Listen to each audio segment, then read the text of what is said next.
Welcome to our school board interviews. I am Reverend Corinne Mack, president of the Charlotte-Mecklenburg NAACP. These interviews were done on an individual basis to allow you to hear directly from each candidate. Please take the time to listen carefully.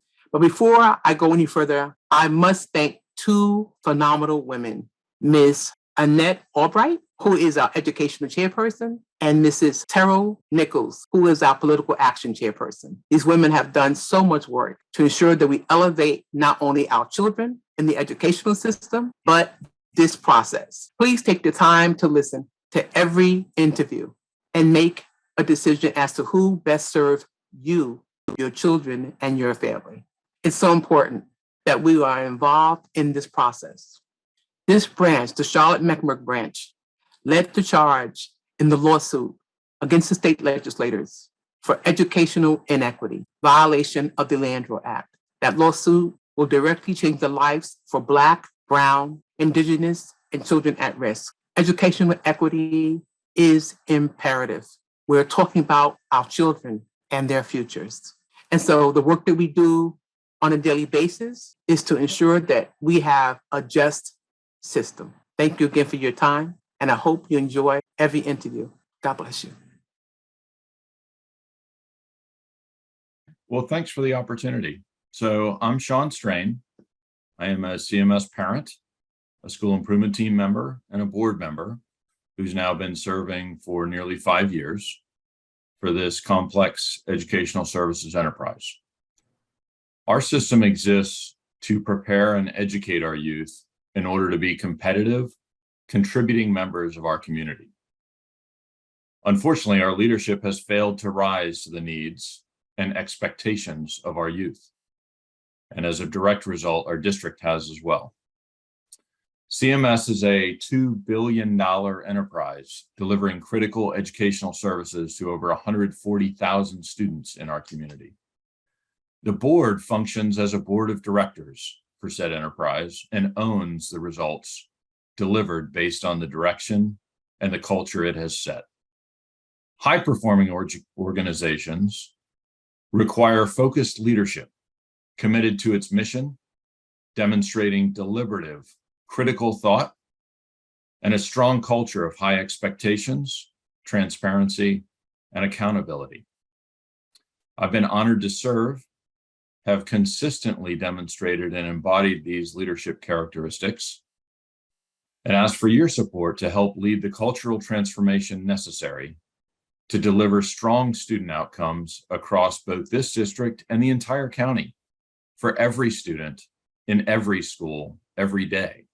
For that is why the district exists, those who we serve, and the board's role in serving them. And so I have three primary focus areas. The first is to create focus on our mission, our vision, our values, and our goals, our students. The second is a culture of high performance, which I've discussed previously, the high expectations, transparency, and accountability of all engaged parties. So the only thing that I have discussed is age-appropriate material. And so, you know, to the extent we are putting items in our curriculum which are not appropriate for the age in which they are being taught, or books that are covering material that is certainly earlier than the age to which any reasonable expectation would be. That's the only area that I've had conversations about restricting access to curricular materials which are not appropriate for the age in which they are being introduced. I believe that our curriculum should fully represent a full account of history, of science, of every other curricular area, and pull no punches. We should not be biased in our presentation of and teaching of history, science, or any other subject.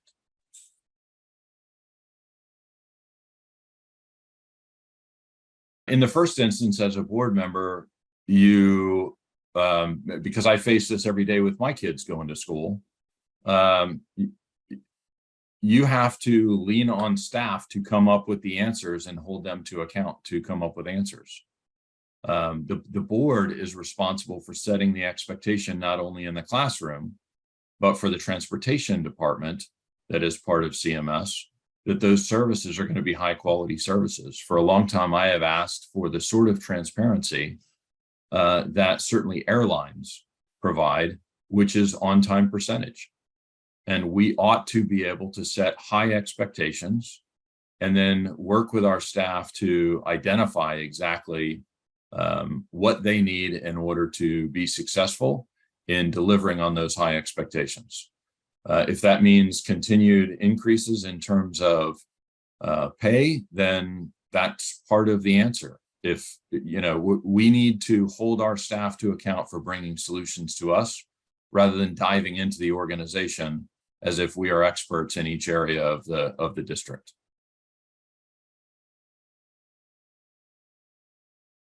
We have a responsibility to fund all of those areas. And so the rubric that we have around our capital needs assessment looks at both the need to provide additional space for growth areas, as well as repair and maintenance to ensure that every child and every staff member in this district has a safe, welcoming, and healthy environment in which to educate and be educated.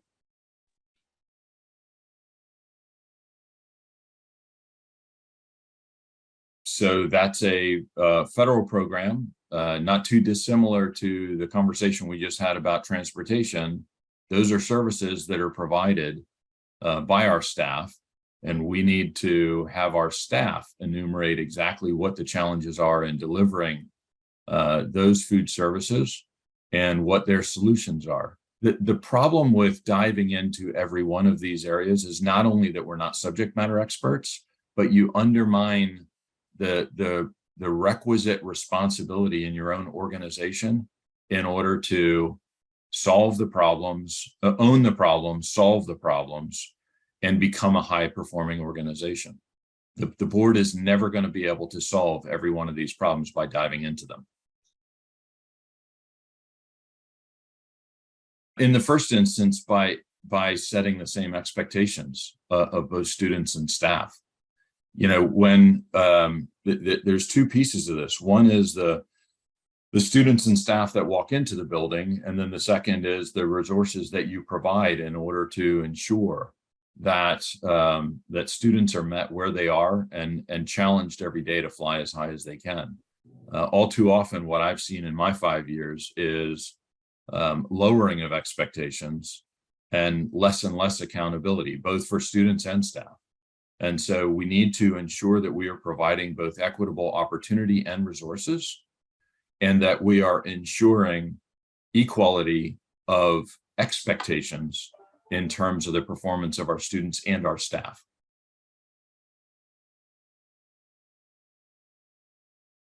So I think that we have started to take some good steps in terms of setting expectations around both culture in the school, behavior, conduct, etc. Resetting those expectations. I've had a conversation with a number of principals as to how different the start of this year has been versus last year.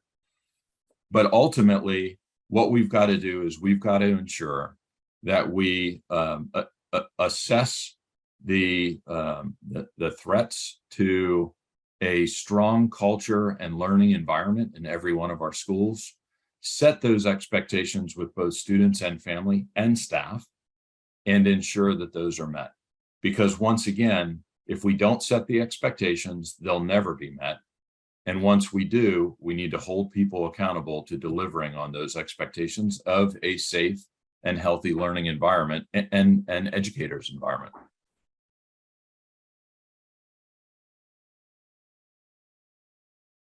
the erosion of expectations that every student in the district will be met and challenged every day. So for example, if a student is 2 years behind, they need all of the support resources provided for them to accelerate their learning. If somebody is 2 years ahead, they need to be given every opportunity every day to fly as high as they can as well. And so one of the challenges that I have certainly seen in District 6 is an erosion of that culture of high expectations of the performance of the students and meeting every student equitably with both opportunity and expectations and resources. Well, my name is Summer Nunn. I have been living here in Charlotte since 2009, but originally from North Carolina. So I'm the product of public school, went through K through 12 in Richmond County, and then UNC Chapel Hill for college. And the reason I decided to run for school board is there's a few reasons. One, I'm a mom. I'm a mom of 2 kids. I have a kindergartner in CMS and a 4th grader in CMS. So not only am I a mom, but I'm an elementary school mom, which currently we don't actually have any elementary school parents on our board. And elementary school students represent about 50% of CMS's student population.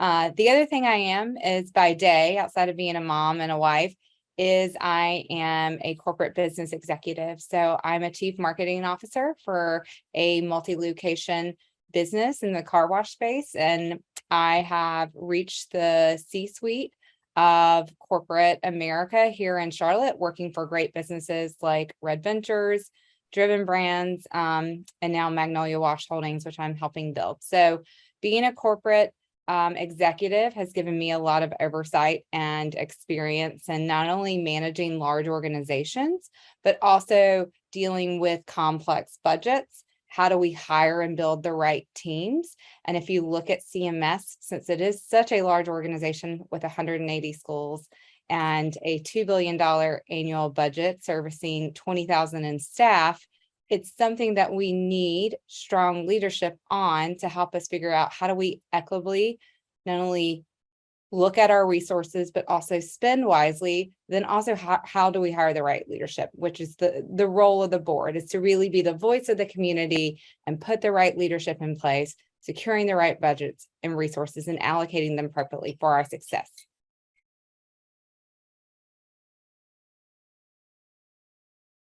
So I am not a fan of censorship for a few reasons. One, I think it is important to have different representation and appropriate material so people can see themselves in many different forms and fashions. So to me, censorship is actually removal of freedom to read and enjoy different things. So my opinion of censorship it actually starts to limit what our kids are able to explore and learn. And I think it's a slippery slope when we start to try to ignore facts and truths and cultural differences. And it's one of those things that I think honestly right now is a huge distraction versus what's really going on.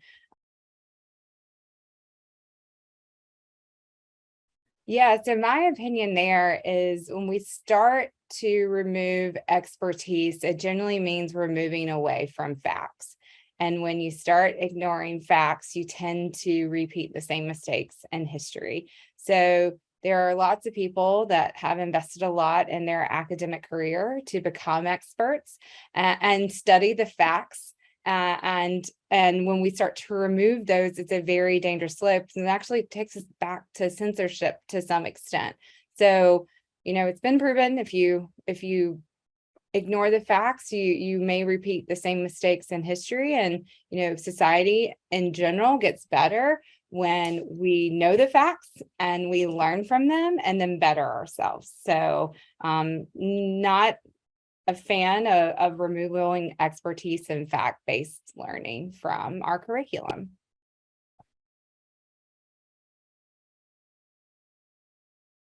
I think the school bus system is for a large organization such as CMS is a huge challenge.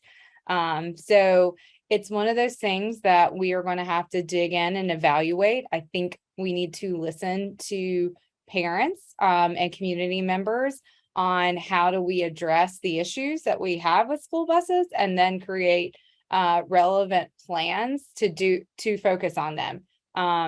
If you're going to listen, you've got to be willing to act. And I know there are many challenges depending on parents and community members you talk to in different areas of the county. So it's one of those things that I think we have to, as a fundamental, make sure our leadership is focusing on how do we bus our students appropriately and equitably across the county.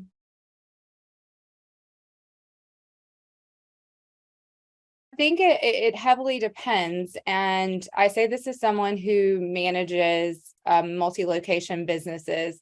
In some cases, the right investment is to upgrade facilities when appropriate, if it can meet the schools and the kids' needs within the areas. In other cases, it may make sense to actually build a new location if said school facility does not meet the needs.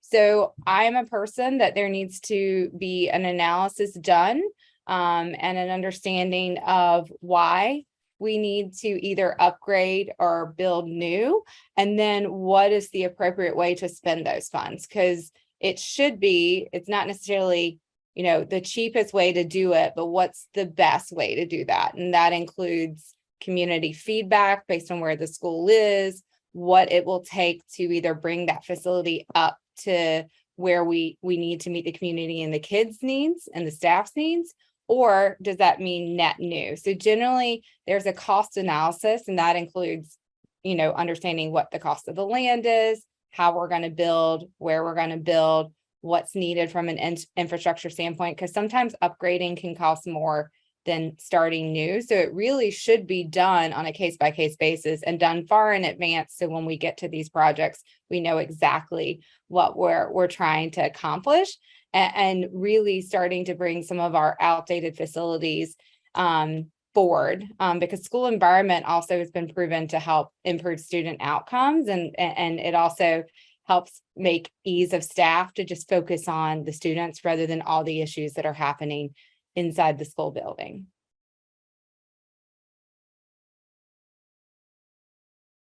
So currently the breakfast is free for everyone, and school lunch is not anymore. And I know one of the most important things is making sure a child is fed and not hungry. I know during the summertime, one of the biggest concerns of the community is our children getting fed since they are not in school. So it is one of those things that we need to make sure that we are allocating the right resources to our nutrition program. And then we're also being thoughtful and innovative on making sure they're healthy, and how we secure those, whether locally or from national distribution, so that we are not only providing nutritional needs, making sure no child is ever hungry in a school setting, but also figuring out ways that we can leverage efficiencies within our school nutrition program across all of our school systems.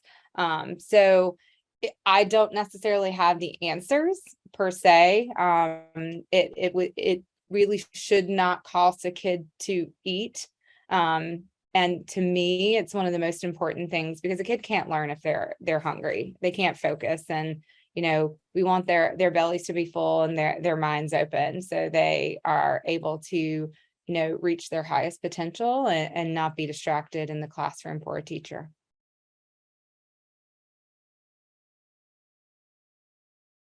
I think the biggest things is making sure that our schools are aware of everything that is happening, and that we are looking at who enters and exits the schools, and we've got the appropriate precautions based on working with different law enforcement agencies and research on what we can do to make schools safer.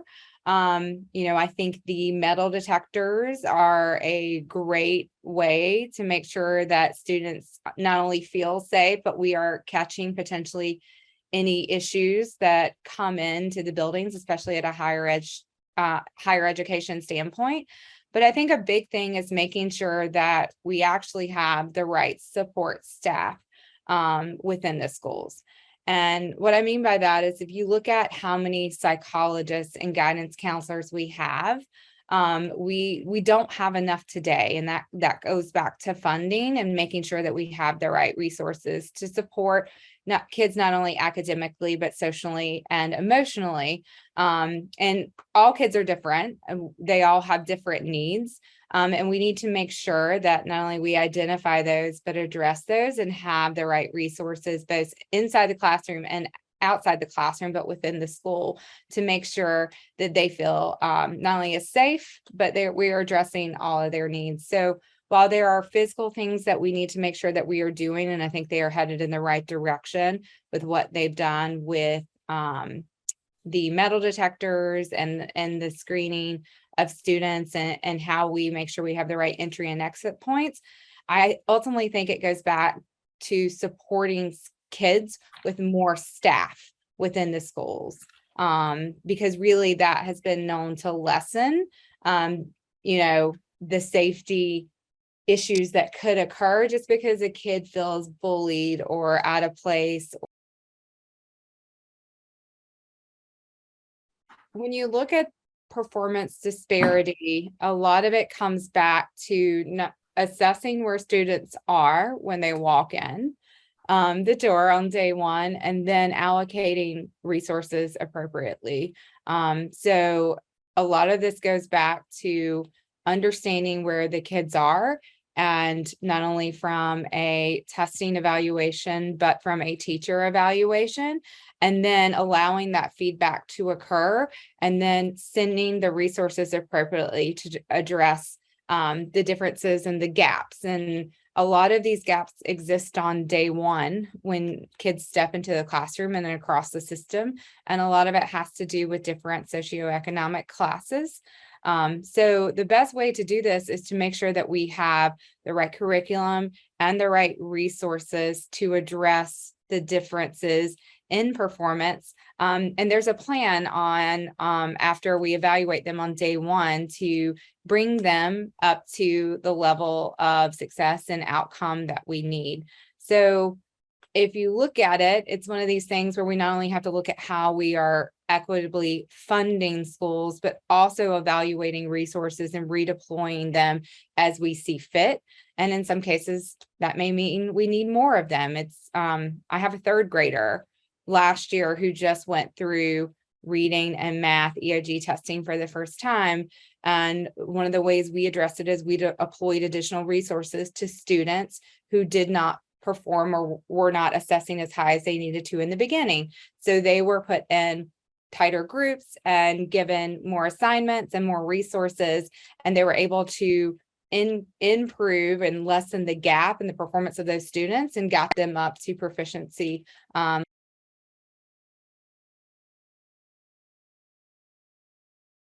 I think there are lots of different problems across different districts, but from the parents and community members that I've spoken to, they all kind of point back to the same thing when I ask them what the biggest issue they have with CMS. And I think it's the lack of the right leadership at the superintendent level.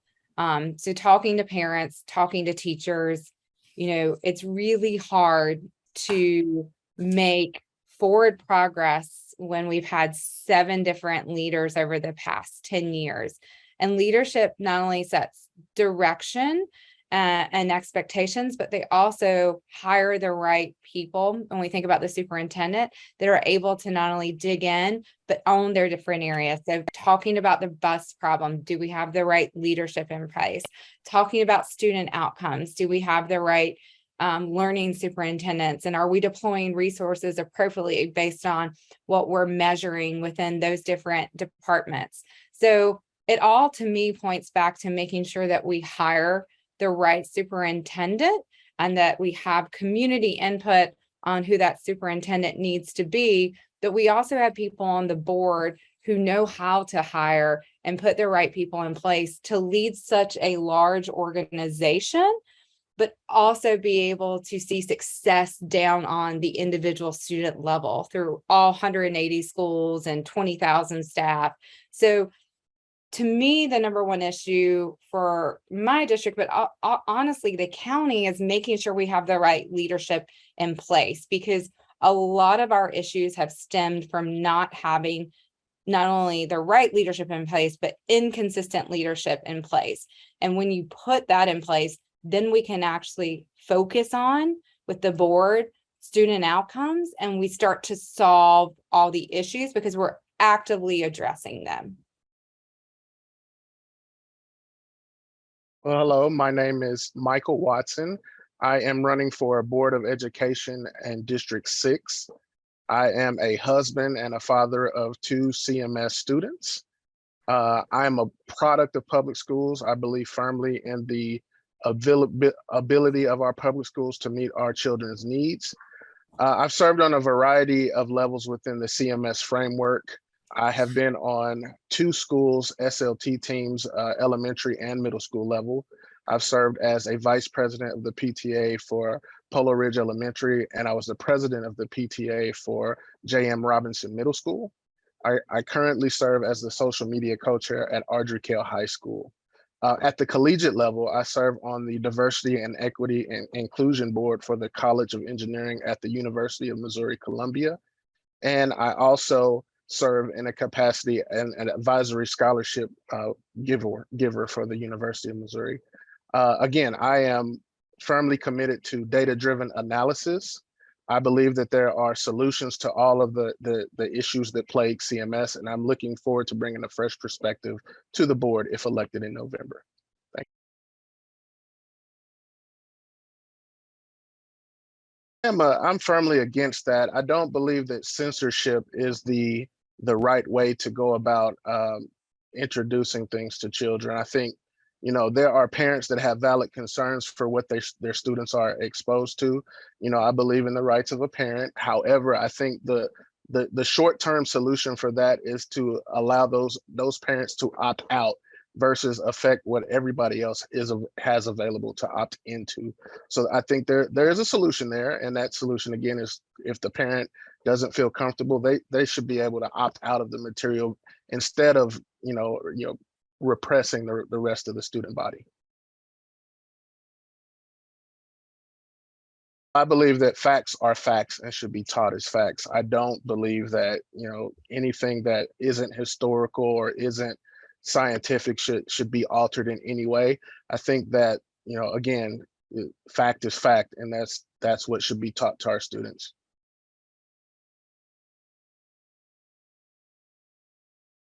School buses are an issue, and it sort of is tied to the same problem we have with teacher retention and recruitment, right? It's the same problem. You have a need to fill a number of spots annually, and there, for some reason, we can't seem to do it effectively.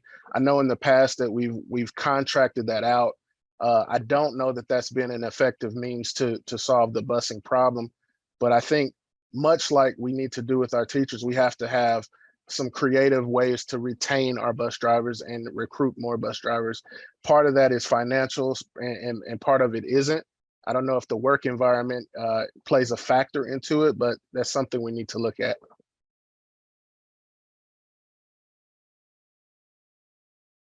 This is a big one for me. I actually looked at the 10-year capital plan for CMS, and I saw something around $700 million earmarked over the next 10 years for new facilities, and around $200 million for repairs of old facilities.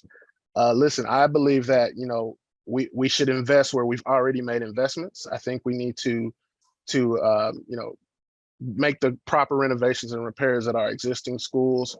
I think there's also there's a situation where we are maybe projecting too far out in terms of needing to build new facilities, and there's a lot at play there. But I think we should focus on renovation more than we should on new construction, especially where we're choosing to replace new construction.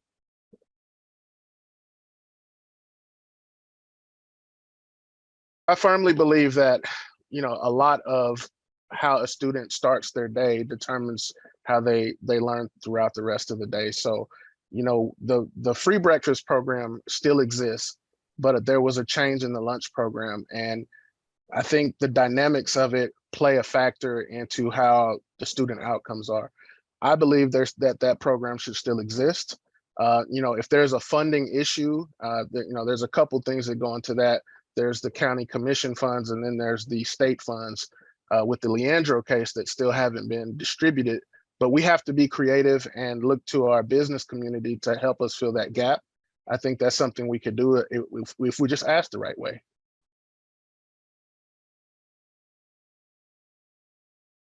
I believe that safety is the #1 issue district-wide. I think that, our outcomes are tied to safety. If you don't have an environment where students feel safe or where teachers and staff feel safe, there's a trickle-down effect to the level of learning that takes place.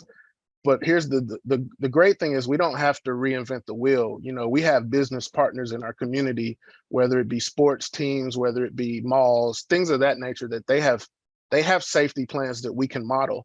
There are things that we can put in place that we haven't even looked at yet that may be able to help fill that gap. But I do feel it's a major initiative. I think it is something we have to focus on, but we need to focus on with a plan and maybe bring in experts who understand the safety realm better than we do. Let's start with the baseline. Inequity is a fact, and there are a number of things that go into the inequity equation, which leads to some schools that perform better than others. And it's not necessarily a socioeconomic thing, but there are a lot of factors at play. One thing that I think we should really focus on is understanding the data, understanding how to analyze the why behind the performance. But also, we could do a lot more in terms of modeling. So if you have high performing schools within the same district, it's really simple to say, hey, what's working there? How can our administrators work with your administrators? How can our staff work with your staff to achieve the same to achieve the same outcome throughout the district? So again, I think we need to work together more. There's no communication at the school level on what's working and what isn't working.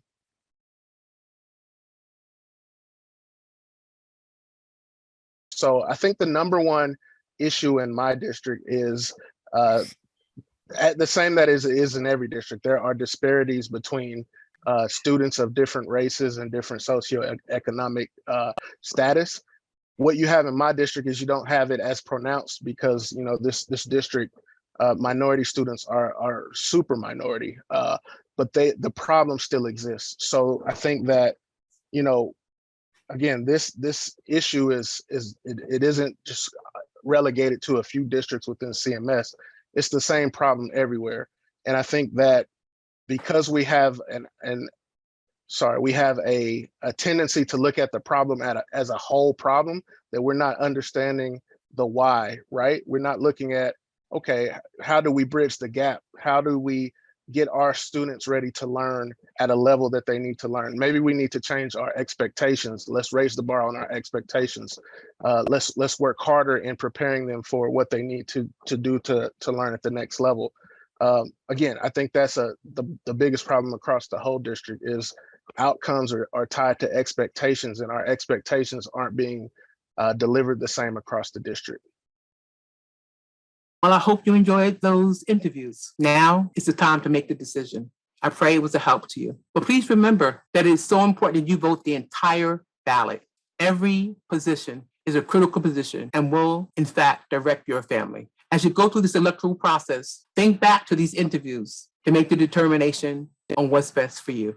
I hope that you enjoyed this time with us. I hope you consider becoming a member of the Charlotte-Mecklenburg NAACP because we do the real work. We love you. We hope to see you soon. Please stay safe. God bless you all, and good night.